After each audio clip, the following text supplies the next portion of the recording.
Hey there, my name's Michael Greenwood. So, this is another lesson on mindset. So, in this lesson, we're going to be exploring abundance versus scarcity and the benefit of adopting a growth mindset rather than a fixed mindset. The thing is, there's an abundance of opportunity out there, and it is an opportunity. And if you think in this way in business, it can give you a true competitive edge.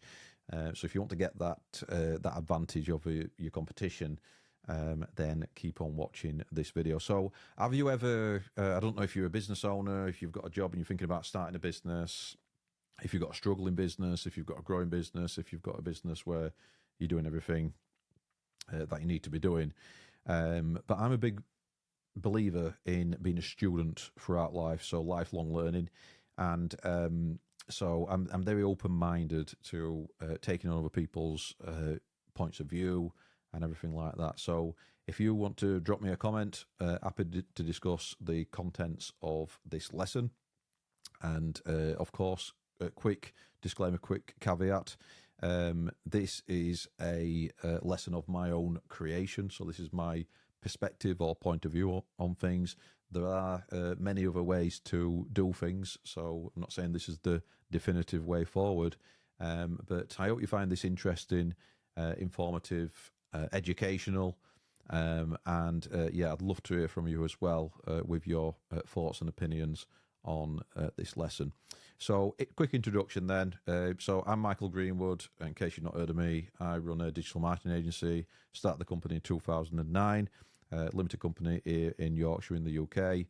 We're a lead generation company. I've got a small team, and we're a growing company as well. And I've learned a lot of lessons, made a lot of mistakes, overcome a lot of hurdles, metaphorically fallen, and got back up on my feet, like Rocky Balboa kind of thing. And business, I'm going to tell you, it's rock hard. It's rock hard business. Anybody who tells you it's easy, well, it's not been easy for me anyway. But you know what doesn't kill you makes you stronger is my belief, and I believe in pushing forward and building resilience. Right. So introduction. A lot of people hold back in business because they think it's too saturated. And if you've thought about starting a business, or you're running a business, you might have some self-limiting beliefs, which are telling you things like some negative self-speak, basically, where it's saying, "Oh, it's too saturated. No point in trying. Everything's been done before. There's too many." Insert your sector, your business type. Web designers, logo designers, roofers, accountants. It's already been done before. We've not invented anything, right? So I'm here to tell you that you only need to do something really that's tried and trusted, and you can actually just change it by 2%. You don't necessarily need to create another Facebook or another TikTok or anything like that to do well in business, right? You don't need to invent something. All you need to do is actually create something with great service delivery, have the 3 pillars of business sorted out, which is your marketing, sales, service delivery, create systems around that, delegate to other people. You've got your SOPs and all that kind of thing. And you can actually take a business model that already works, give it your twist, change it by 2% or something, or not even change it at all. And you can still do well as long as you're consistent every day that you're working in the business, and you're working on the business, you're actually growing it rather than just working in the business all the time. So that's the goal of a business. It's to serve other people, to add value, and to make a profit as well. So if you're thinking it's too saturated, there's too much competition, it's simply not true. But I will say with a caveat that some business opportunities are more saturated than others, but you can still work it if you put enough inputs in. It'll just be harder, right? So choosing the right vehicle is important, but the lessons that you'll pick up whilst you're owning a business and running a business, that can be applied to many different business models. So don't be afraid too much of failing, because the people who are afraid of failing, they usually don't try anything. And if they're advising you not to even start, that's really toxic If somebody who has never run a business is advising you not to start a business because it's risky, then that is actually toxic, because starting a business is risky, but having a job is also risky. But only one of those has unlimited upside, and that's obviously having a business. So don't let anybody tell you. And that's a self-limiting belief that they've got that they're then projecting onto you.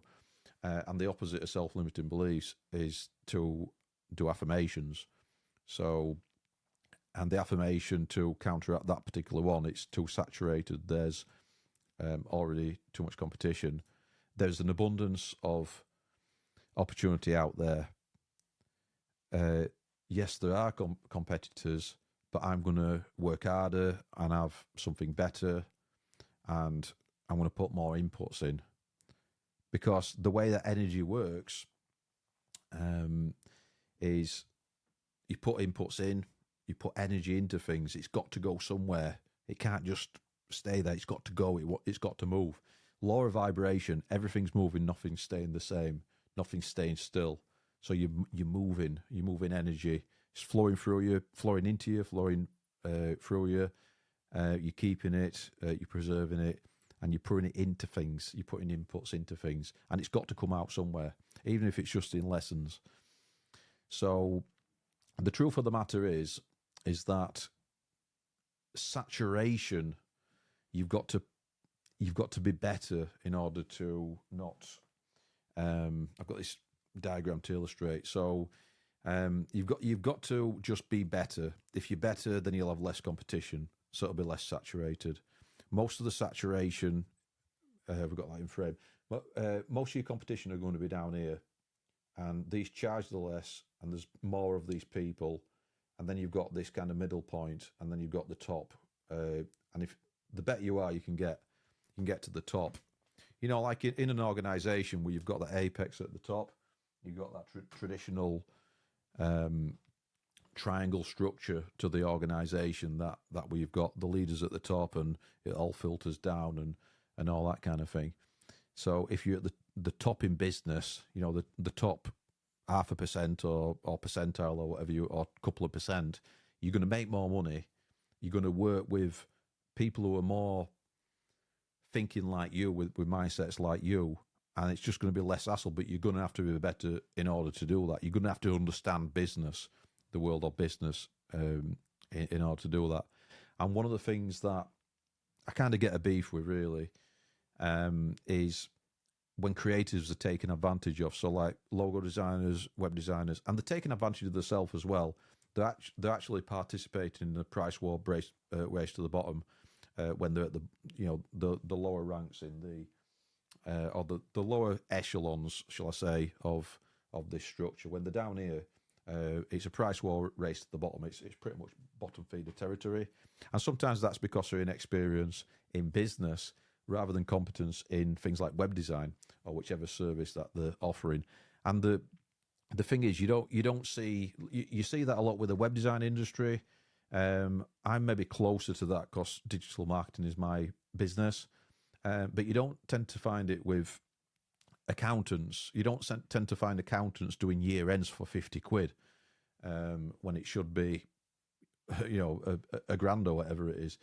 So you don't see them kind of price war race to the bottom. And then the thing is, you've got to understand that if somebody's, I'm coming back to this point where somebody with a job who's never had a business is advising you not to start a business because it's risky and it's too saturated, and you're taking on their limiting belief. And the truth of the matter is, when you're thinking in terms of abundance and you really start to critically think about this concept, you'll realize that, yes, there's lots of, let's select to industry. Web designers is a good one. There's lots of web designers, but most of them aren't actually any good. Most of them aren't actually any good. And it's how many stories have you heard of somebody not knowing what they're doing with a website? And do you even know if they're not good? Do you even know why your business is not generating leads through the website? because there's so many different components. So yeah, there is lots of competition, but are there really a competition if they're not on the same level? So if you level up, you've got less competition. So refer back to the triangle with the working towards that that upper echelon, really. So most people in our industry are just that. They're just literally average, and that's where your opportunity is to be excellent. And that's the affirmation. It's, I am excellent at what I do. So, key points from this then. In terms of the way to beat saturation is by improving your quality, by improving your customer experience, improving your customer journey, making your service product excellent. Marketing also is so important. You can have the best thing in the world, you can have the best product service in the world, it can have excellent product market fit, you've got a market for it, that means people want it, it solves a genuine problem for your ICP, your ideal customer profile, but nobody knows about it. So you need to market as well, and marketing is actually more important than sales, and sales and marketing are two different things. They're often used interchangeably, and it should actually be marketing and sales rather than sales and marketing. Marketing is getting somebody aware of your thing, getting them to raise their hand, and sales is when you're actually taking them through your sales pipeline. But just because a market is full doesn't mean it's full of great businesses who are ready to provide you with that product or service. That's the main thing. That is the key takeaway of this video. So just because the market is full of suppliers doesn't mean that it's full of great options. Yeah. And that's why we're finding now in digital marketing that we're in a low trust world at the moment. You know, people aren't trusting as much as they did because a lot of people have been burnt by snake oil salespeople. And in most industries, unfortunately, the average is the norm. So, like, we're a lot of tradespeople. Would you be able to pick a bathroom fitter randomly and know that they were going to be good? It's not like you can pick just any bathroom fitter, for example, and know that they're going to be good, because there's some bad ones, some bad eggs. So you got to be careful. It's the same with a lot of industries, really. So, and how does that manifest? It's slow communications, swearing, not tidying up after themselves, poor service in general, bad quality, missed deadlines, not turning up in the first place, being late. So there's all kinds of ways that you can mess up on your service delivery. And unfortunately, most businesses do. So you can cut out most of your competition anyway if you're just good and you don't do those things. That's why I ask in a discovery call, have you used a digital marketing agency before? What's been your experience? And then when they list what the experiences have been, and they've been bad experiences, I make sure that we definitely don't do any of that. And that goes in the client's records. So the thing is, good help is actually genuinely hard to find. Just think about how hard it is. A web developer who actually delivers the website on time with no snags. Have you had a website done? Did it have no snags? Was it delivered on time? Did they overpromise you and underdeliver and say it were going to be done in 2 weeks when it actually took 3 months?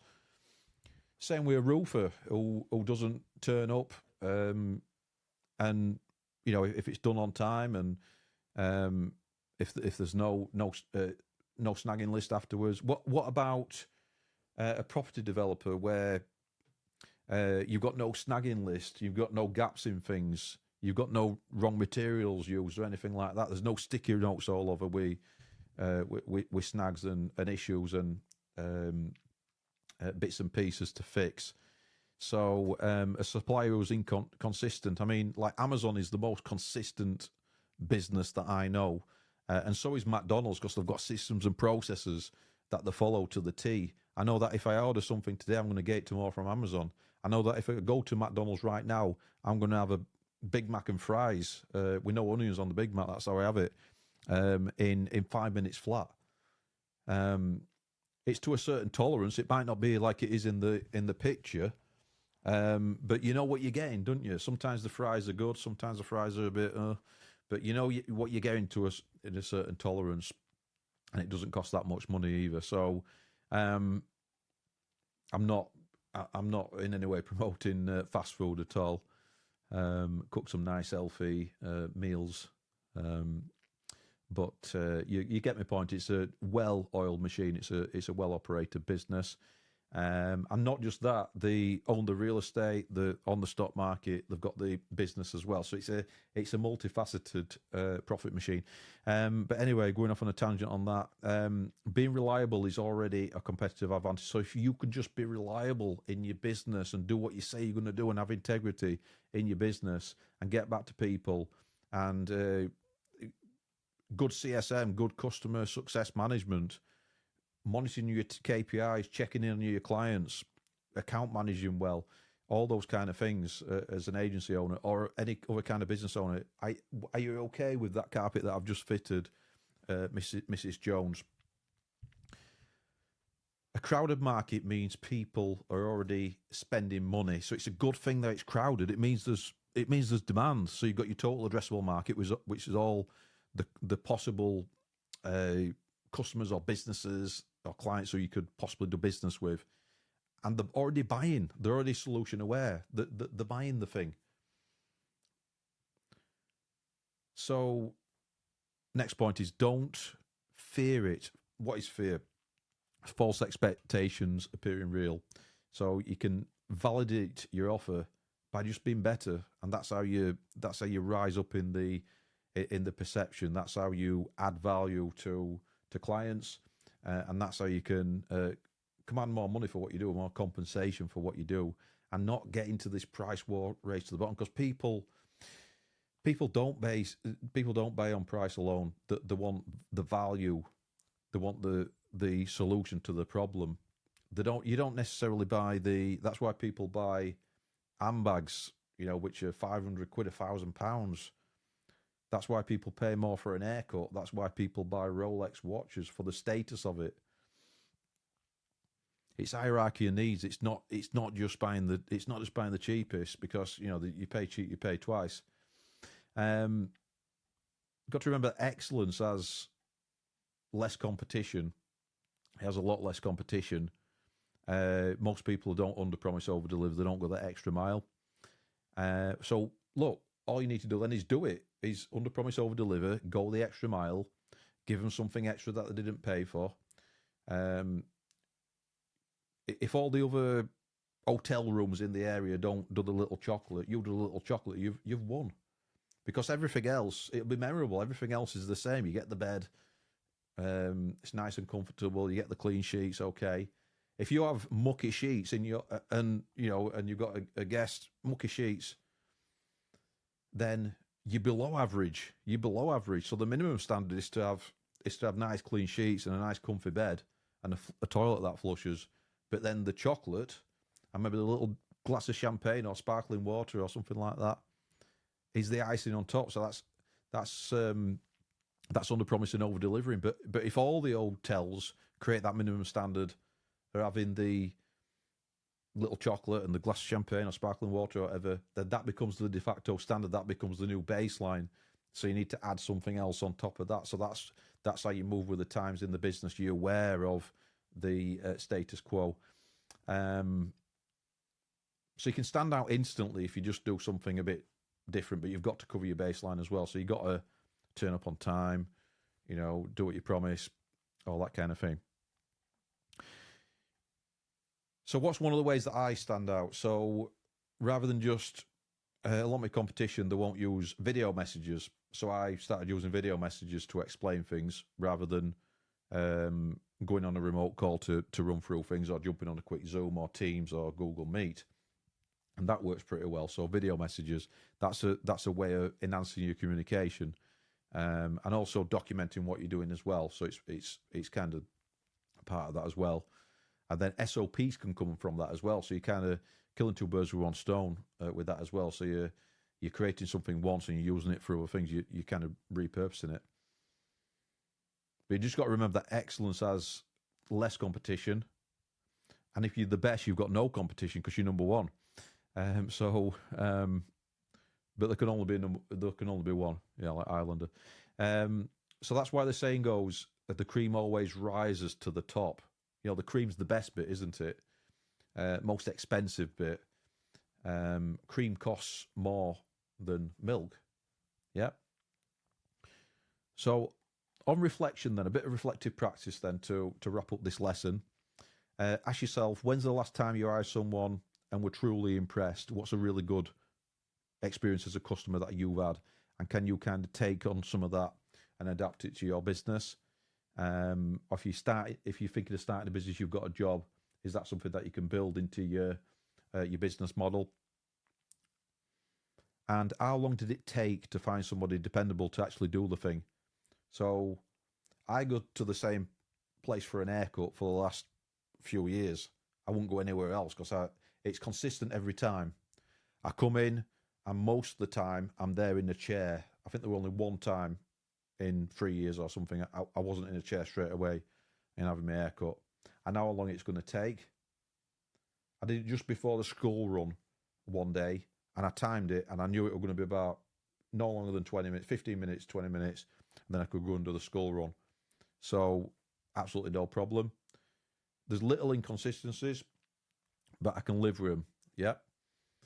But if a business lets you down big, then sometimes it's unforgivable, and I believe in forgiveness. Or it depends how they turn it around. Because sometimes if a business messes up with you, then it's how do they resolve it and make it better, and then go that extra mile as well to do something extra. So yeah, finding somebody dependable is actually, and when you start to think like this, if it's difficult to find somebody dependable, I just need to be dependable, and then I'm just better than most businesses. So how is it saturated? It's only saturated for people who aren't that good at it. So that's about it for the video. So just don't be fooled by a lot of these limiting beliefs that are knocking around, really. Markets aren't really too full. It's not really saturated. There's just a lot of kind of mediocre people in those kind of, doing business as well, and they're kind of crowding it out. And when you kind of sift through that to find the good ones, which is annoying as well, because you have to sift through and find the good ones, you realise that once you find a good supplier, you want to stick with them. And that's why as a business owner, when you're really good or you do a good job, you can help a customer with more and more problems and sell them more and more things called upselling. But just deliver real value, and in business we're problem solvers. So delivering real value, good customer care, excellent service, consistency, being reliable, do what you say you're going to do. So having integrity. And when you stand out, you will grow, you'll scale your business, and you'll win. And the longer you do it, people will talk about you. People talk about you either way. In fact, when you do a bad job, there's more likely to... bad news spreads fast. It spreads faster than good stuff, yeah? So you've got to really not do a bad job. Do a good job, yeah? And that's how our brand is built. That is how our brand is truly built. It's built on reputation and brand recognition, reputation, what that means. So somebody can look at your brand and think, oh yeah, that's synonymous with quality and excellence. So I hope this has been helpful. I'm Michael Greenwood. This has been one of my mindset lessons. If you want to get in touch with me, drop me a comment, get in touch. It's Internet Marketing Platinum, Michael Greenwood. Get in touch, like, comment, share, subscribe, and I'll see you next time.